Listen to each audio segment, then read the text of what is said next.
जय हिंद। देखिए, डीआरडीओ द्वारा विकसित तपस ड्रोन के बारे में समझते हैं। ये पहले सर्वेलांस ड्रोन था, अब इसे हमला करने के लिए तैयार कर दिया गया है। ये अभी बेंगलोर में हो रहे एयर शो का ऊपर से एरियल सर्वेलांस किया है। इसका नाम तपस है। तपस का फुल फॉर्म होता है tactical airborne platform for aerial surveillance. तो टैक्टिकल का मतलब होता है कि बहुत ज्यादा दूरी नहीं, कम दूरी तक के लिए ये होता है। छोटे हमले को अक्सर लोग टैक्टिकल।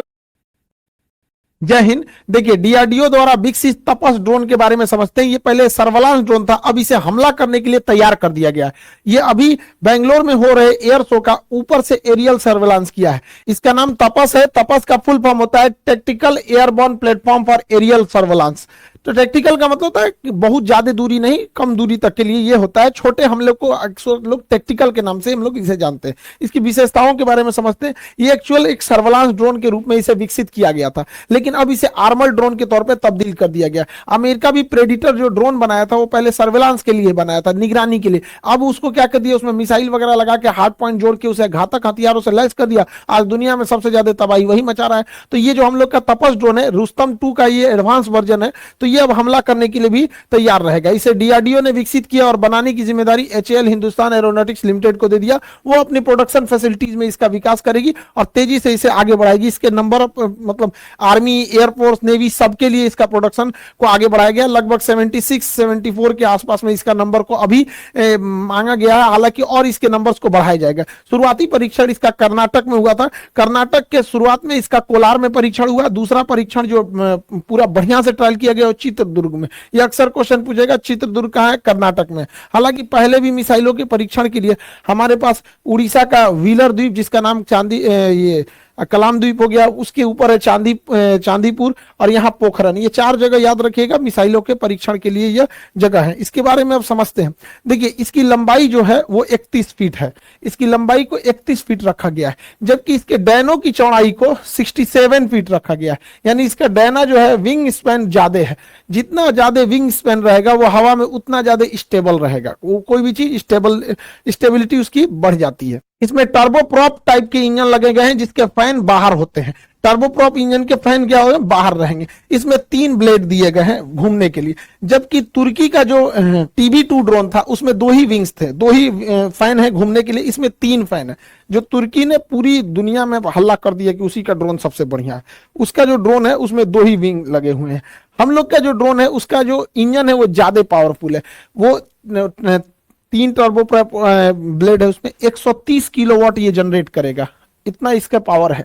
जबकि तुर्की का जो TB2 ड्रोन था वो 75 किलोवाट ही जनरेट करता था। ये तुर्की का यही ड्रोन है जो अजरबैजान की लड़ाई में पूरी तरह से तख्ता पलट कर दिया था, या ये यूक्रेन की सेना का पूरा मदद किया था, यही TB2 ड्रोन। इस ड्रोन की जो सर्विस सीलिंग है, जब ऊंचाई होती है उसे सर्विस सीलिंग टेक्निकल भाषा में बोला जाता है, 35,000 फीट है। 35,000 फीट पे कमर्शियल जहाज उड़ते हैं। इसका मतलब ये जहाज की हाइट पे उड़ेगा, छोटे मोटे चीज नीचे से पकड़ भी नहीं पाएंगे। यहाँ पे इंडोरेंस जो है इसमें कितने देर तक उड़ सकता है? ये तो 18 घंटे की इसकी इंडोरेंस क्षमता है। रेंज जो है ये 1000 किलोमीटर तक जाकर हमला कर सकता है। यहाँ पे इसकी रफ्तार 350 किलोमीटर प्रति घंटा बताई गई है यहाँ पे। अभी इसकी रफ्तार, इंजन और स्मूथ होंगे। इसके खाली वजन, केवल मतलब जो जहाज का वजन है, इस ड्रोन जो है, इस ड्रोन का अकेले वजन 1800 केजी है, लेकिन यह ले जा सकता है 350 केजी का पेलोड। यहीं से इसकी एडवांसमेंट चालू होती है कि 350 केजी के हथियार को ये ले जा सकता है। जबकि तुर्की का जो TB2 ड्रोन था वो महज 150 केजी के ही वजन को ले जा सकता था। 150 केजी में वो 2 से 3 मिसाइलें ही ले जा सकता था, जिस वजह से उसे बार बार वापस आना पड़ता था। दूसरा, ये एक राफेल में मतलब 50 राफेल खरीद, इसको एक राफेल में ये 50 ठो आ जाएगा। और तगड़ा, इतना खतरनाक, जिसका कोई अभी रेट डिस्क्लोज नहीं होता है ये डिफेंस के चीजों की, इसलिए हम लोग इसका अंदाजा लगा सकते हैं, लेकिन ये बहुत सस्ता होता है। इसका रेट अभी किसी को एक्चुअल नहीं पता होता। तो 350 केजी का ये हथियार ले जा सकता है, TB2 ड्रोन से ज्यादा ले जा सकता है। हालांकि तुर्की भी अपने ड्रोन्स को एडवांस कर रहा है। इन ड्रोनों में हार्ड पॉइंट लगाए जाएंगे, 4 हार्ड पॉइंट्स लगाए जाएंगे, 2 इस विंग्स पे, 2 इस विंग्स पे। हार्ड पॉइंट उसे कहते हैं जहां पर हम हथियारों को अटैच कर सकते हैं। तो इसमें 4 हार्ड पॉइंट लगा दिए जाएंगे जहां से हम हथियारों को अटैच कर सके और फिर उससे हम लोग फायर कर सकते हैं। ये ड्रोन ज्यादातर काम आते हैं टैंक्स वगैरह को उड़ाने के लिए यहाँ पे। और हम लोगों ने टैंक को उड़ाने के लिए पहले से ही ऑलरेडी मिसाइल डेवलप कर लिया है, Helina missile. Helina missile tanks के लिए एकदम घातक साबित होती है। अब हेलिना मिसाइल अकेले का वजन 50 केजी है, एक हेलिना मिसाइल का वजन 50 केजी है। तो अगर हम 7 ठो हेलिना मिसाइल लाद देते हैं तो 350 केजी टोटल वेट हो जाता है। और आपको पता है कि इसकी क्षमता ही जो है वो 350 केजी उठाने की है। यानी हम लोग एक साथ 7 हेलिना मिसाइल छोड़ सकते हैं। यानी वो करोड़ों का टैंक भेजो, हम यहां से ड्रोन भेजते रहेंगे। युद्ध नीतियां बदल चुकी हैं। यूक्रेन की लड़ाई और आर्मेनिया और अजरबैजान की लड़ाई ने यह साबित कर दिया कि अब जिनके पास ड्रोन टेक्नोलॉजी बेहतरीन है वही आगे निकलेगा। अब देखिए, ईरान जैसा छोटा देश जो डिफेंस के मामले में आत्मनिर्भर नहीं था, वह छोटा देश ईरान भी रूस को ड्रोन दे रहा है कि हमारे ड्रोन से आप यूक्रेन में मारिए। तुर्की जो भी हथियार के निर्यात में उतना नहीं प्रसिद्ध था, लेकिन उसने भी यूक्रेन को दिया मारने के लिए, और ये ड्रोन तख्ता पलट कर दिए, पूरी तरह से माहौल बदल दिए। ये ड्रोन बहुत सस्ते होते हैं, मेन लड़ाई इसी चीज की, बहुत सस्ते होते हैं। यहाँ पर ड्रोन में कोई पायलट नहीं बैठता, इसलिए ह्यूमन कैजुअलिटी का कोई बात नहीं होता है। तो ये आर्मर ड्रोन अब हो जाएगा, ये टीवी ड्रोन, और 7 मिसाइलों को ले जा सकता है। और टैंक का हाल ये हो जाता है, देख सकते हैं यहाँ पर। इसमें अलग तरह का नेविगेशन सिस्टम जोड़ा गया है। दुनिया के जितने ड्रोन हैं, मतलब ज्यादातर ड्रोन, जैसे TB2 ड्रोन हो गया और ईरान का ड्रोन हो गया, ये जीपीएस का प्रयोग करते हैं। और जीपीएस की कंट्रोलिंग अमेरिका के पास है। तो हम अपना आंख अमेरिका को नहीं दे सकते हैं। तो भारत ऐसा है कि क्योंकि हमारे पास इसरो ने गगन सैटेलाइट सिस्टम छोड़ दिया, तो ये उस ड्रोन को रास्ता दिखाने का काम गगन करेगा। और गगन ऑलरेडी ट्रस्टेड है, हमारी नेवी यूज करती है, एयरफोर्स पहले से यूज कर रही है। जहाज हमारे इंडिया में जितने उड़ते हैं वो गगन को यूज करते हैं। जितने भी ट्रेन्स वगैरह का एग्जैक्ट लोकेशन के लिए भी हम लोग गगन का ही प्रयोग करते हैं। तो ये गगन सैटेलाइट हम लोग का है, तो हमारे इसके ऊपर कंट्रोल है, इससे इसका प्रयोग करना ज्यादा सही है। और ये पूरी तरह से भारत की निगरानी देता है। तो अब हम लोग कहीं पे भी हमला करने के लिए जीपीएस पे डिपेंडेंट नहीं है। ये पूरी तरह से गगन ड्रोन सिस्टम से ऊपर का इसका एंटीना सिग्नल ले लेगा और कहां क्या चीज हो रहा है सब कुछ पता कर लेगा। इवन कि ये आपस में लिंक भी होते हैं। अगर कोई कमर्शियल जहाज जा रहा है, इसको कुछ दिखाई दिया तो ये गगन को बता देगा, वो बता देगा ड्रोन को यहाँ पे। तो इन आपस में इंटरचेंज होने से रियल टाइम डाटा इजी पता चल जाएगा कहां हमला करना है कहां नहीं।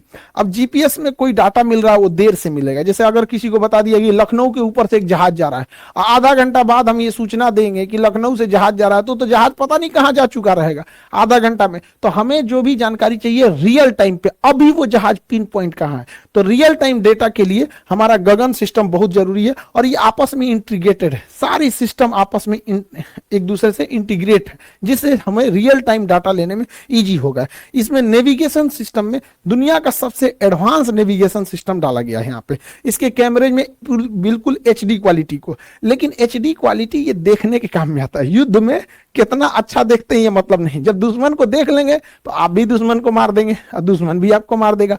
या सारी लड़ाई आज बियॉन्ड विजुअल रेंज है, हमारे नजरों से दूर की लड़ाई हो गई है, छुप के लड़ाई हो गई है, अंधेरे में हो गई है।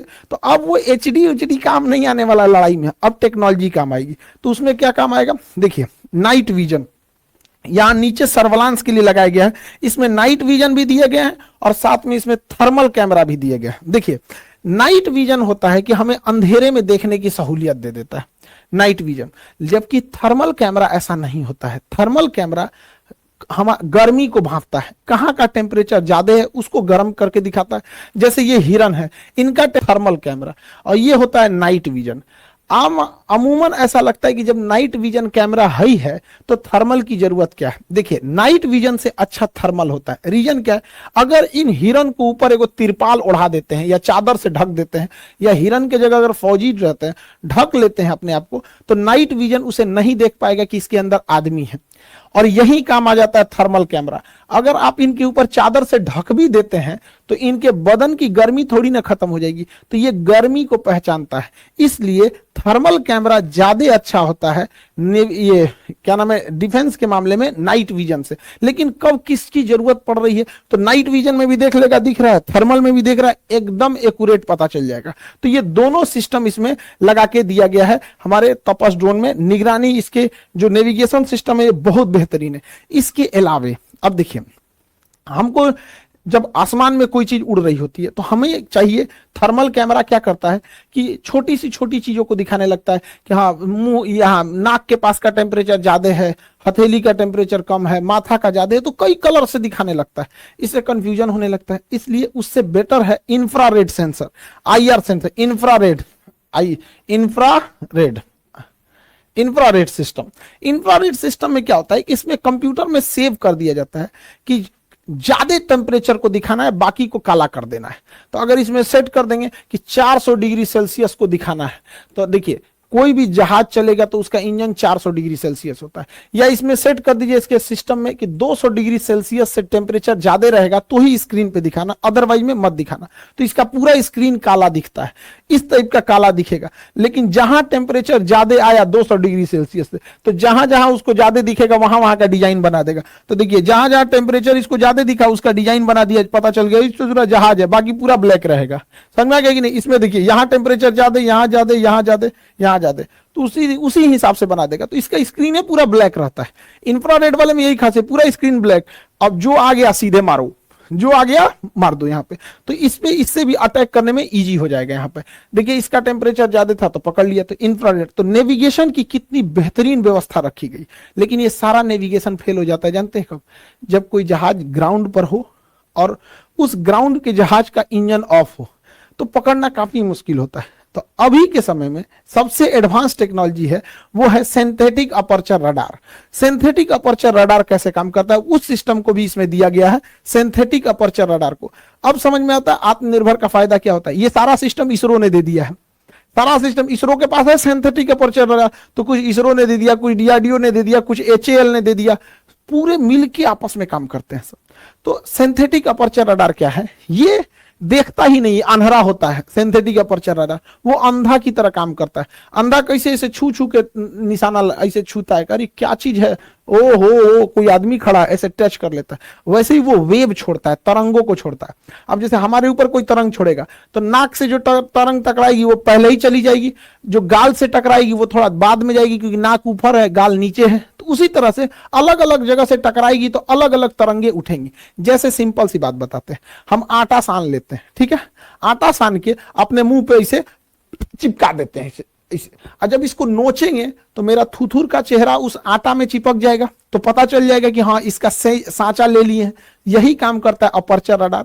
ये जिसके ऊपर से गुजरेगा तो उसके ऊपर से पूरी तरह से वेव छोड़ देगा, ऐसे पूरा वेव छोड़ देगा, और देखेगा कौन वेव कितनी ऊंचाई से टकरा के आ रहा है। जैसे इधर साइड साइड में घास था, बीच में यहाँ रनवे था, तो रनवे वाला अलग आ गया, ये टैक्सी वे वाला अलग आ गया, पेड़ पौधे का अलग आ गया, तो पूरा स्कैन कर लेता है। अब इसमें कोई छुपा रहे या नहीं, अब कोई छुपा भी रहेगा तो उसके जगह गोल बना देगा कि भैया तरंग यहां पहले ही आ गई है, जमीन तक नहीं गई है। तो ये सिंथेटिक अपर्चर रडार से भी इसे किया गया, यानी इसमें पूरी तरह से नेविगेशन जो भी एडवांस अभी के लेटेस्ट टेक्नोलॉजी पे। हालांकि इसमें हमला करने के लिए एक और लेटेस्ट टेक्नोलॉजी जोड़ा गया, laser guided system. Laser guidance system क्या होता है? देखिए जमीनी लड़ाई में आप फौज को नकार नहीं सकते, चाहे जितना भी टेक्नोलॉजी आ गया, फौज वहां खड़ी रहती है। कई बार फौज को दिख जाता है कि वहां दुश्मन का तोप है, वहां दुश्मन का टैंक है, वहां दुश्मन का बस जा रहा है, ट्रक जा रहा है, तो वो फोन करेंगे, अरे दुश्मन का ट्रक उधर गया है, आओ आओ आओ आओ। अरे तो जहाज आएगी, फिर खोजेगी किधर गया किधर गया, अरे हमको नहीं दिख रहा है, तो कहेगा दाहिने मुड़ो बाएं मुड़ो। अरे वो जहाज से कैसे देख पाएगा दाहिने मुड़ो कि बाएं मुड़ो? जहाज से दिखेगा तो कोई चीज में उठपटांग दिखता है, समझ में नहीं आएगा। तो यही काम आता है लेजर। जैसे देखिए यहां एक आदमी लेजर मशीन लेके खड़ा रहेगा, इस साइड में लेजर मशीन लेके खड़ा हो जाएगा। ये लेजर मशीन से दुश्मन के टैंक के ऊपर वो लेजर लाइट चलाएगा। अब लेजर लाइट दिन में किसी को चला दिखा दीजिएगा तो उसको क्या समझ में आएगा? तो इस बेचारे टैंक को कुछ पता ही नहीं है, दुश्मन का ये टैंक है, इसको कुछ पता ही नहीं है कि इसके ऊपर किसी ने निशाना भी लगाया है। एक्चुअल में इस पे तो निशाना ही नहीं लगाया है, उसने तो इस टैंक के ऊपर केवल एक रोशनी छोड़ी है, लेजर की रोशनी। अब ये लेजर रोशनी यहां बिखरने लगेगी, जैसे यहां बिखरेगी, अब ये बिखरेगी तो तरंग बनेगा, और इसे रडार से पकड़ लिया जाएगा कि यहां पर कोई ना कोई हलचल हो रहा है, और वह हलचल देखकर ऊपर से उड़ता हुआ ड्रोन या फाइटर जहाज आ जाएगा, और वो समझ जाएगा ओ भाई साहब हलचल कहां हो रही है, तो इसी पर बम गिरा दो, गिरा देगा इसी के ऊपर। देखिए इसने मारा नहीं, इसने मारा नहीं, इसने केवल निशाना लगा दिया इस पर। ये कैसे काम किया समझिए ध्यान से। देखिए यहां दुश्मन का एक टैंक, दो टैंक, ये तीसरा टैंक। ये आदमी तिरपाल ओढ़ के छुपा हुआ है, कैमोफ्लाज कहते हैं इसको, घास उस लगा के छुप जाते हैं। और यहां से लेजर बीम छोड़ रहा है इसके ऊपर। जैसे लेजर बीम इसके ऊपर छोड़ेगा तो ये लेजर बीम जाने के बाद यहां से स्कैटर्ड होकर बिखर जाएगी, जिससे यहां पर बिखरेगी तो मशीनें उन तरंगों को पकड़ लेगी। रडार इन बिखरे हुए तरंगों को पकड़ लेगा।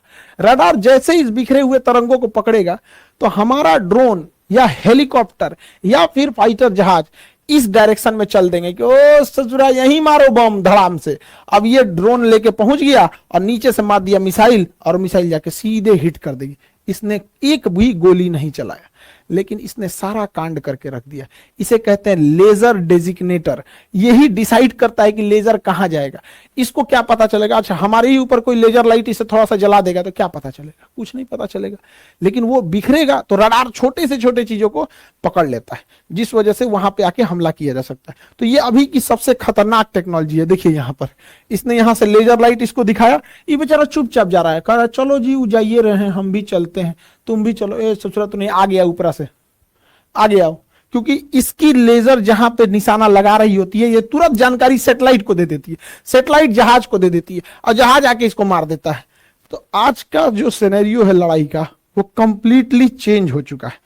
तो तपस ड्रोन अब सर्विलांस नहीं रह गया, बल्कि अब यह हमला करने के लिए तैयार हो गया है। डिफेंस के सेक्टर में जो भी चीजें नहीं होती उसको याद रखते रहिएगा, क्योंकि अब साइंस एंड टेक्नोलॉजी के सेक्टर में क्वेश्चन पूछने का दायरा बढ़ते गया है। बीपीएससी का एग्जाम हो गया, मेंस की क्लास चालू भी हो गए हैं, 16 तारीख से मेंस स्टार्ट हो गया। ऑफलाइन में हम लोग लिमिटेड ही लड़कों का एडमिशन ले सकते हैं, क्योंकि ऑफलाइन में अब जगह नहीं बचा। ऑफलाइन का हमारे पास भी एक लिमिटेशन है बाबू, समझिए कि हम कितने लोगों को ले सकते हैं। कुछ को ले सकते हैं एडमिशन, बाकी लोगों को हम ऑनलाइन ही पढ़ा सकते हैं। तो कोशिश करेंगे लोग ऑनलाइन ही ले लें। बीपीएससी के जितने लड़के लोग थे अब पूरी तरह से डेडिकेटेड होकर अब जुट जाना है मेंस पर। और मेंस में जो 300 नंबर का निबंध है वो पूरा प्रॉपर क्लास होगा। आपको धर्मेंद्र सर पूरा क्लास लेंगे निबंध का, और वो क्लास आपको प्रॉपर 2 महीने से 3 महीने के टाइम में लगेगा उसको कंप्लीट करने में। फिर आपको मेंटरशिप में दिया जाएगा, आप हमारे ही गाइडेंस में पढ़ सकते हैं। ऐसे नहीं कि रैंडमली जैसे भी पढ़ना होगा वैसे पढ़ेंगे।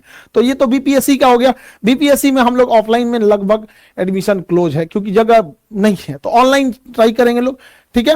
बाकी जो पटना में रहते हैं उन लोग के लिए, गांव वाले लड़के ऑनलाइन ऑफलाइन आप जैसे पढ़ने वालों का कहीं से भी रिजल्ट हो जाता है। एमपीपीसीएस वाले लड़के, मध्य प्रदेश एमपीपीएससी, आप लोग को लिए भी अब बहुत गुड न्यूज है। आप लोग भी अपना अपना आके एप्लीकेशन पे अपना बैचेज ले सकते हैं। प्रीलिम्स के लिए, मेंस के लिए दोनों बैच अवेलेबल है। मध्य प्रदेश पीसीएस वाले एप्लीकेशन में जाइए, वहां देखिए बिल्कुल नॉमिनल फी में सबसे बेस्ट टीचर के साथ आप पढ़ेंगे मध्य प्रदेश पीसीएस। और हर जगह ये साइंस एंड टेक का क्वेश्चन आते रहता है, इसलिए आप चाहे यूपीएससी हो या स्टेट पीसीएस हो, अब सब भी जगह अब आपको एकदम डिटेल से पढ़ना है। आई होप आप इस टॉपिक को समझे होंगे। मिलेंगे नेक्स्ट क्लास में।